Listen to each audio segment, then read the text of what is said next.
So அடுத்ததான் நம்ம பார்க்க போற லெசன் எதுன்னா ரெஸ்பிரேஷன் இன் பிளான்ஸ், தாவரங்களில் சுவாசித்தல்.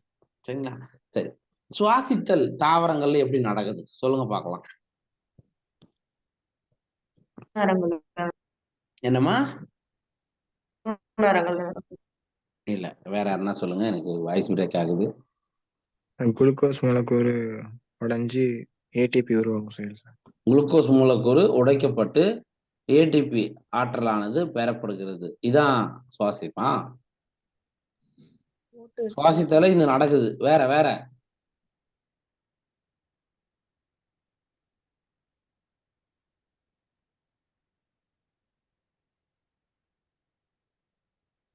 இப்ப சுவாசிக்கும் போது உயிரினங்கள் எதை எடுத்துக்கிட்டு எதை ரிலீஸ் பண்ணும்? ஆக்சிஜனை எடுத்து கார்பன் டை ஆக்சைடு ரிலீஸ் பண்ணணும்னு சொன்னோமா இல்லையா? ஒரு பேசிக் பாயிண்ட் யாருன்னா சொல்லுவீங்கன்னு நினைக்கிறேன். கம்முன்னு இருக்கீங்க. சரிங்களா சார்? தாவரங்களா இருந்தாலும் சரி, விலங்குகளாக இருந்தாலும் சரி, ஆக்சிஜனை எடுத்துக்கொண்டு கார்பன் டை ஆக்சைடை ரிலீஸ் பண்ணும். கரெக்டா? இந்த நிகழ்வுல ஒளிச்சேர்க்கையில கிடைச்ச அந்த குளுக்கோஸ் அல்லது கார்போஹைட்ரேட் இந்த பிரசன்ஸ் ஆஃப் ஆக்சிஜன் சரியா எரிக்கப்பட்டு அதிலிருந்து ஆற்றல் பெறப்படும். என்ன சுவாசித்தல்? சரிங்களா? ரைட். அப்ப தாவரங்கள் ஆக்சிஜன் எடுத்துக்கொண்டு கார்பன் டை ஆக்சைடை ரிலீஸ் பண்ணும். எப்ப? தாவரங்கள் ஒளி சேர்க்கும் போது என்ன நடக்கும்? கார்பன் டை ஆக்சைடு எடுத்துக்கிட்டு ஆக்சிஜன் வெளியிடும் சார். அவ்வளவுதான், ரெண்டுத்துக்குள்ள வித்தியாசத்தை நீங்க பாத்துங்க. சரி சரி, இந்த லெசன்ல நீங்க எதை பத்தி எல்லாம் படிக்க போறீங்க அப்படின்னா, சார் தாவரங்கள் சுவாசிக்கின்றனவா, ஒரு இன்ட்ரோ. சரிங்களா? அதுக்கப்புறம் கிளைகாலைசிஸ்னா என்ன,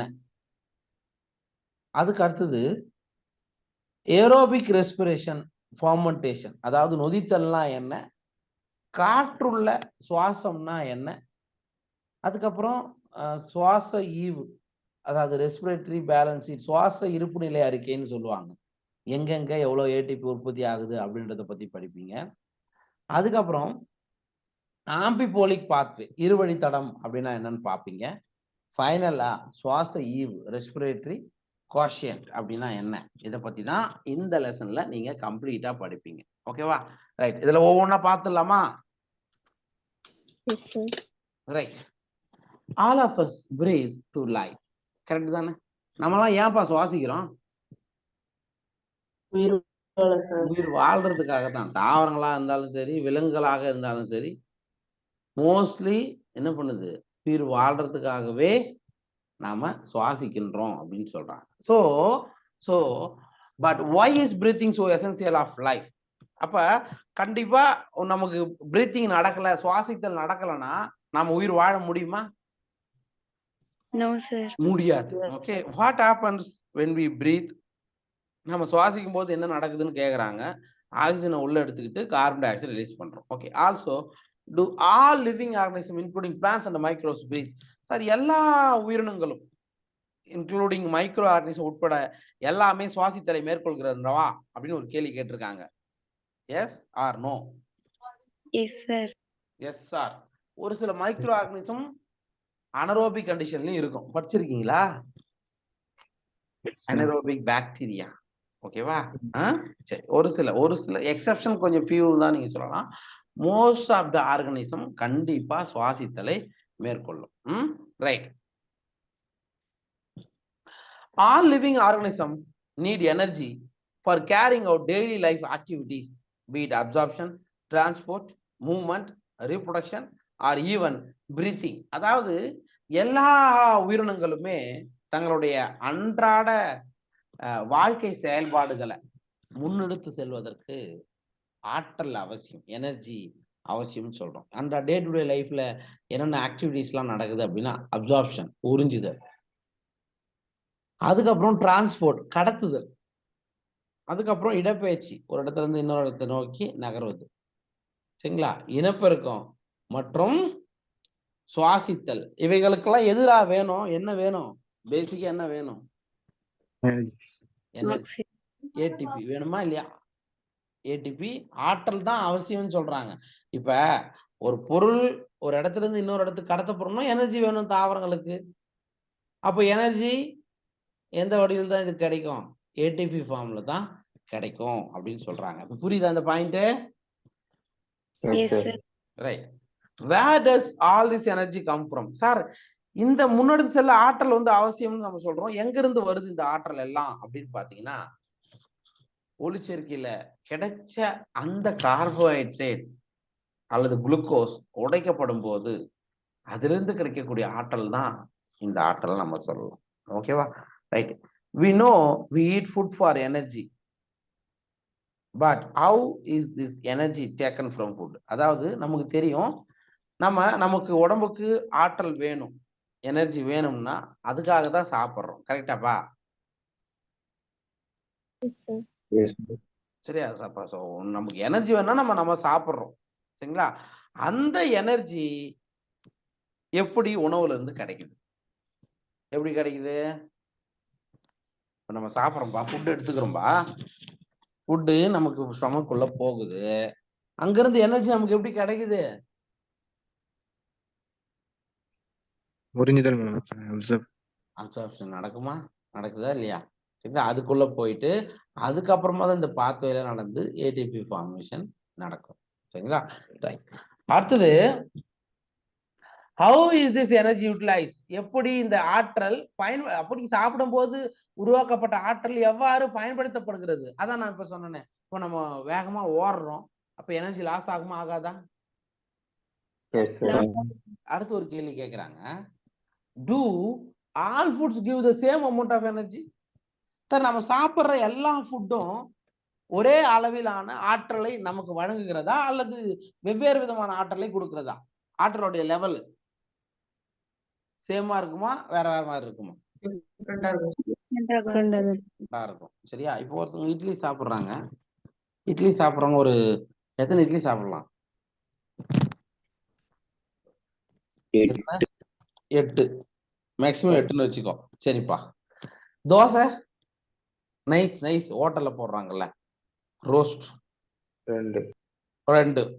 என்னடா 2 கரண்டி, 8 இட்லிக்கு 8 கரண்டி மாவு யூஸ் ஆகுது, ஆனா 2 தோசைக்கு மேக்சிமம் 2 கரண்டி மாவு அல்லது 2 கப்பு மாவு தான் யூஸ் ஆகுதுன்னு வச்சுக்கோங்க. எப்படி தோசை மட்டும் தான் நம்ம 2 தான் சாப்பிட முடியுது? தோசை பெருசா இருக்கு, பிளஸ் அதுல நம்ம நெய் ஆட் பண்ணுவோம் அல்லது ஆயில் ஆட் பண்ணுவோம். அப்ப அது வந்து நமக்கு எனஃபா இருக்கும், போதுமானதா இருக்கும். ஆனா என்னதான் நம்ம 8 இட்லி சாப்பிட்டாலும் அதுல கிடைக்கக்கூடிய எனர்ஜியும் தோசையில கிடைக்கக்கூடிய எனர்ஜி ஒன்னா? அதுதான் நம்ம சொல்றாங்க. அதுதான் இங்க கேள்வியா கேக்குறாங்க. எல்லா ஃபுட்டும், நீங்க சாப்பிடுற எல்லா ஃபுட்டும் ஒரே மாதிரியான எனர்ஜியை கொடுக்குமானா இல்ல, வேரி ஆகும். ரைட். Do plants eat? தாவரங்கள் உணவை உட்கொள்கின்றனவா?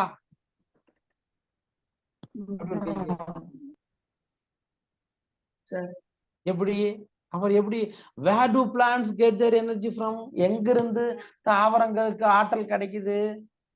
ஒளிச்சேர்க்கை. அப்படி நம்ம தான் ஃபுட்டை எடுத்துக்கிறோம், இட்லி சாப்பிட்றோம், சாப்பாடு சாப்பிட்றோம். தாவரங்கள் என்ன பண்ணுது? ஒளிச்சேர்க்கை செய்யுது.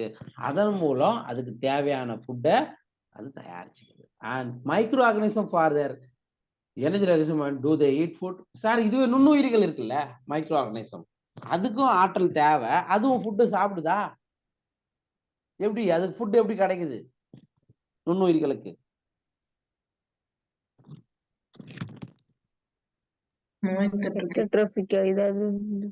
அது ஹெட்ரோட்ரோப்ஸா இருந்து மக்கி போன ஃபுட்ல அதை எடுத்துக்கிட்டு அதுல இருந்து அதுக்கு எனர்ஜி கிடைக்கும். புரியுதா? இப்படிலாம் கிடைக்குதுன்னு ஒரு இன்ட்ரோ கொடுத்துருக்காங்க. You may wonder at the several questions raised above, they may seem to be very disconnected. சரிங்களா? நிறைய கொஸ்டின்ஸை பார்த்தோம், அது ஒன்னோட ஒன்று தொடர்பு இல்லாத மாதிரி நிறைய இருக்குன்னு சொல்றாங்க. But in reality the process of breathing is very much connected to the process of release of energy from food. அதாவது நீங்க சாப்பிட்ற ஃபுட்டுல இருந்து எனர்ஜி ரிலீஸ் பண்றதோட நீங்க பண்ணக்கூடிய சுவாசம் என்ன ஆகுது? நிறைய ரிலேஷன்ஷிப்பை கொண்டு இருக்குன்னு சொல்றாங்க. சுவாச செயல்முறையானது உணவிலிருந்து வெளிப்படும் ஆற்றல் செயல்முறையோடன் அதிக அளவோடு இணைக்கப்பட்டிருக்கிறது அப்படின்னு ஞாபகம் வச்சு. let us try and understand how this happens. எப்படி இது நடக்குது அப்படின்றத நம்ம பார்க்கலாம் அப்படின்னு சொல்றாங்க. All the energy required for life processes is obtained by oxidation of some macromolecule that we call food. அதாவது நம்முடைய உயிர் வாழ்றதுக்கு தேவையான எல்லா ஆற்றலும் சில பெரும மூலக்கூறுகள் ஆக்சிஜனேற்றம் அடைவதால் பெறப்படுகின்றன. மேக்ரோ மாலிகூல்ஸ் வந்து ஆக்சிடேஷன் அப்படின்ற ப்ராசஸ் மூலயமா நடந்தாதான் அதுல இருந்து என்ன கிடைக்கும், எனர்ஜி கிடைக்கும் அப்படின்னு சொல்றாங்க. சரிங்களா? Right. Only green plants and cyanobacteria can prepare their own food. கரெக்டா? அதாவது பசுமையான தாவரங்கள் மற்றும் சில ஒளிச்சேர்க்கை புரியும் பாக்டீரியங்கள் தங்களுக்கு தேவையான உணவை தானே தயாரித்துக் கொள்கின்றன. கரெக்டா? ஆட்டோட்ராபிக்ஸ் படிப்புமா? இது தவிர மற்ற உயிரினங்கள்லாம் என்னத்தான் பண்ணணும்? மத்தங்களா ஹெட்ரோட்ரோப்ஸா தான் இருந்த முடியும். ஓகேவா? அதான் இங்க கொடுத்துருக்காங்க. Right. They trap light energy and convert it into chemical energy that is stored in the bonds of carbohydrate like glucose, sucrose and starch. அப்ப ஒளிச்சேர்க்கை அப்படின்ற ஒரு ப்ராசஸை பசுந்தாவரங்கள் பாக்டீரியங்கள் செய்யுது. இப்போ ஒளிச்சேர்க்கை அப்படின்றது ஒளி ஆற்றலை வேதி ஆற்றலாக மாற்றக்கூடிய ஒரு நிகழ்வு அப்படின்னு சொல்றோம். அப்ப அந்த லைட் எனர்ஜியை கன்வெர்ட் பண்ணி கார்போஹைட்ரேட்டோ குளுக்கோஸ், அதாவது குளுக்கோஸ், சுக்ரோஸ், ஸ்டார்ச்சோ அந்த வடிவில் என்ன பண்ணுது, தாவரங்களுடைய உடம்புல அந்த எனர்ஜி ஸ்டோர் பண்ணி வைக்கிறது. அதுக்கு அடுத்தது we must remember that in green plants to not all cells, tissues and organs photosynthesis. அதாவது தாவரங்கள்ல இருக்கக்கூடிய எல்லா செல்லுமே ஒளிச்சேர்க்கையில ஈடுபடுமா? எது மட்டும் தான் ஈடுபடும்? Green cells. கிரீன் செல்ஸ்னா எதை சொல்லுவ? பசங்க நீங்க கண்ட்ரோல் சொல்லுங்க. மீசோஃபில் செல்கள் படிச்சிருக்குமேப்பா, படிச்சோமா இல்லையா? மீசோஃபில் செல்கள்ல பசங்க நீங்கள் இருக்கும், அது மட்டும்தான் ஈடுபடும். எல்லா செல்களும் எல்லா உறுப்புகளும் அப்படின்னு பார்ட்டிசிபேட் பண்ணணும்னு நம்ம சொல்ல முடியாது. Hence even in green plants all other organs, tissues and cells that are non green need food for. ஆனா இப்ப பசுமை நிறம் இல்லாத உறுப்புகள் கூட இருக்கு. ஃபார் எக்ஸாம்பிள் ஒரு பெரிய மரம் இருக்கு, அந்த பெரிய மரத்துல பிரவுன் கலர்ல பெரிய கட்டைத்தன்மை கொண்ட தண்டு பகுதி இருக்கு. அங்க ஒளிச்சேர்க்கை நடக்குமா? இல்ல சார். ஆனா அதுக்கும் ஆற்றல் வேணுமா இல்லையா? Yes sir. அப்ப அந்த எனர்ஜி எங்க கிடைக்கும்? கிரீன் பார்ட்ஸ் எங்க இருக்கு? அப்போ வந்து லீஃப் இருக்கு, அது ஒளிச்சேர்க்கை செஞ்சு ஃபுட்டை கொடுத்தாதான் அங்க கிடைக்கும். புரியுதுங்களா? ரைட். சோ பசுங்கணிகத்தில் நிகழும் ஒளிச்சேர்க்கை நிகழ்வால் உற்பத்தியாகும் குளுக்கோஸ் மூலக்கூறுகள் சைட்டோபிளாசம் மற்றும் மைட்டோகாண்ட்ரியத்தில் உடைக்கப்பட்டு ஆற்றல் பெறப்படக்கூடிய நிகழ்வு தான் சுவாசித்தல் அப்படின்னு சொல்றாங்க. இது வந்து டெஃபினேஷனுக்காக நான் இதை கொடுத்துருக்கிறேன். ஓகேவா? Right sir. அனிமல்ஸ் எடுத்துக்கலாம். Okay. Hence food has to be translocate to நான். அதாவது நீ இதுக்கு முன்னாடி ஒரு பாயிண்ட், அப்போ கிரீன் பிளான்ட்ஸ்ல கிரீன் பார்ட்ல ஒளிச்சேர்க்கை நடக்குது, அது உணவை தயாரிச்சு நான் கிரீன் பார்ட்ஸுக்கு கடத்தப்படுகிறது. கரெக்டா? பச்சை நிறம் அல்லாத பகுதிகளுக்கு உணவானது புலோயத்தின் வழியாக கடத்தப்படுகிறது. ஓகேவா? விலங்குகள் அடுத்து வந்து விலங்குகள் வரும். So animals are heterotrophic sir. விலங்குகள் வந்து ஹெட்ரோட்ராபிக் உணவூட்ட முறையை பிரச்சார ஊட்ட முறை கொண்டது. அதாவது they obtain food from plants directly or indirectly. அதாவது இவைகள் தாவரங்களிலிருந்து நேரடியாகவோ அல்லது மறைமுகமாகவோ உணவை எடுத்துக்கலாம். நம்மளாம் மறைமுகமா நம்ம உணவை எடுத்துக்கிறோம் தாவரங்கிட்ட இருந்து. கரெக்டா? இதுவே ஆடு மாடுலாம் டைரக்டா தாவரங்கள்ல இருந்து உணவை எடுத்துக்குது. ஓகேவா? Yes sir. Right. Next saprophytes like fungi or dependent on dead and decaying matter. கரெக்டா? பூஞ்சைகள் மற்றும் சாருண்ணிகள் உணவுக்காக இறந்த மற்றும் மக்கி போகும் பொருட்களில் இருந்து உணவை பெற்றுக் கொள்கின்றன. கரெக்டா? மக்கி போன பொருட்கள் இருந்து சாப்பிட்ற பூஞ்சைகள் வந்து என்ன பண்ணிக்கும், உணவை எடுத்துக்க, அதுக்கு எனர்ஜி அப்படின்னு கிடைக்குது. ஓகேவா? Right. What is important to recognise is that ultimately all the food that is respired for life process comes from photosynthesis. சரிங்களா? வாழ்க்கை செயல்முறையில் தேவைப்படும் அனைத்து உணவுப் பொருட்களுக்கும் ஆதாரமாக இருப்பது யாரு? ஒளிச்சேர்க்கை தான். ஒளிச்சேர்க்கைன்னு ஒண்ணு நடக்கல, தாவரங்கள்னு ஒண்ணு இருக்கலன்னா எல்லா உயிரினங்களும் உயிர் வாழ முடியுமா? முடியாது. கண்டிப்பா. ஓகே. ஆற்றலை பெறுவதற்கான சிக்கலான மூலக்கூறின் உடைப்பானது சைட்டோபிளாசம் மற்றும் மைட்டோகாண்ட்ரியாவில் நடக்குது. சரிங்களா சார்? இந்த எனர்ஜி பிரேக் டவுன் நடக்குது இல்லையா? அதான் செல்லுலார் ரெஸ்பிரேஷன் சொல்லுவாங்கப்பா. Break down of food materials within the cell to release energy அந்த trapping this energy for synthesis of ATP. அப்ப உள்ள உடைக்கும். சரிங்களா? உடையும் போது இது வரைக்கும் இருக்கட்டும். சரிங்களா? இந்த இடத்துல என்னன்னா செல்லுலார் ரெஸ்பிரேஷன் அப்படின்னா என்ன? நீங்க சாப்பிடுற ஃபுட்டு பிரேக் டவுன் ஆகுது செல்லுக்குள்ள. சரிங்களா? பிரேக் டவுன் ஆயிட்டு அங்கிருந்து எனர்ஜி ரிலீஸ் ஆகுது. அந்த எனர்ஜி ஏடிபி உற்பத்திக்காக பயன்படுத்தப்பட்டு ஏடிபி வடிவில் வெளியேற்றப்படும். அந்த ஏடிபி தான் நாம் என்ன பண்றோம்? எனர்ஜியா பயன்படுத்துறோம். ஓகேவா சார்? இந்த நிகழ்வு எங்க சார் நடக்குதுன்னா சைட்டோபிளாசம்ல கிளைகாலிசிஸ் நடக்கும். மைட்டோகாண்ட்ரியாவில் அதுக்கப்புறம் வரக்கூடிய கிரப் cycle, electron transport chain, oxidative decarboxylation எல்லாமே மைட்டோகாண்ட்ரியாவில் நடக்கும். ஸோ இதனுடைய கண்டினியூட்டி வந்து நம்ம அடுத்த கிளாஸ்ல கண்டினியூ பண்ணிக்கலாம். எனக்கு டைம் இல்லை. Okay yes sir. சரி, பார்த்து ஏதாவது டவுட் இருக்கா? No, sir. சரிப்பா. Okay, thank you. நெக்ஸ்ட் கிளாஸ் வந்து